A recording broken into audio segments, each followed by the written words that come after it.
My name is Susie Hately, and I'm thrilled to be here at this stage of your yoga education and of your yoga teaching career.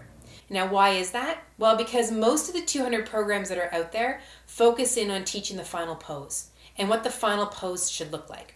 I like to call these alignment maps, and that's not my term. That's a term that is used around in a lot of yoga.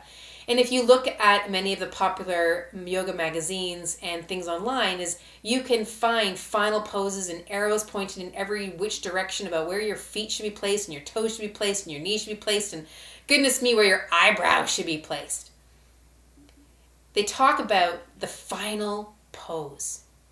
But what's missing in all of those kind of positions, what's missing in that way of training, that way of teaching, is it doesn't discuss how you got into the position.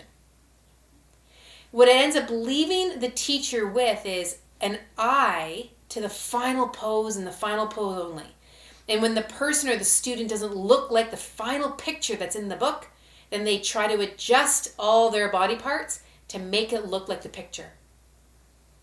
It makes the teacher believe that we're just Lego pieces or pieces of 2x4, that all we need to do is shift this and shift that and shift this and shift that. And then so long as all the pieces are in the right place, all is good. That is the furthest thing from the truth. And you are lucky and you're so fortunate to be here learning that now. Because so many teachers learn that much, much, much later, and they're already in pain. They've already experienced injury. So by learning this information now, you really are setting yourself up to be on a great trajectory of learning and understanding. What we're going to be doing here inside of I Love Anatomy is we're going to be looking at a lot of common poses, and we're breaking those common poses into the component parts. Because let's face it, most people who are coming to yoga, as great as the yoga poses are, they can't actually do the poses well. They can't. So when you break the pose down to the component parts and you really understand what the component is that makes up the bigger pose, and you help to improve that component part, then they get to grow into that final pose. And the progression happens very, very quickly. So that's what we're focusing on. We're focusing on how to move into the pose.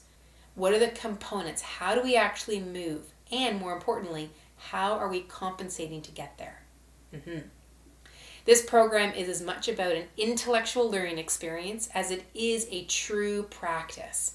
I will be expecting that you will explore some of the things that I'm teaching and that you'll be discussing them and really come from a place of what you have experienced in your own practice. We want you to ask us the questions that might seem challenging, the things that aren't quite making sense, or why isn't it working in your body, or why am I feeling it this way and this person's feeling it this way, and ask all of those questions. People who take this program, who really get into it, after all the years of my running it, they really, really like it. And I'm not just saying that because I'm the teacher, although there is a little bit of that perhaps, but truly, the feedback I get really is astounding. And what people learn about understanding what makes up the poses and why people get stuck, why they don't progress. And really and truly, it's such a bunch of hooey that it takes a long time for these poses to come to life. Not at all.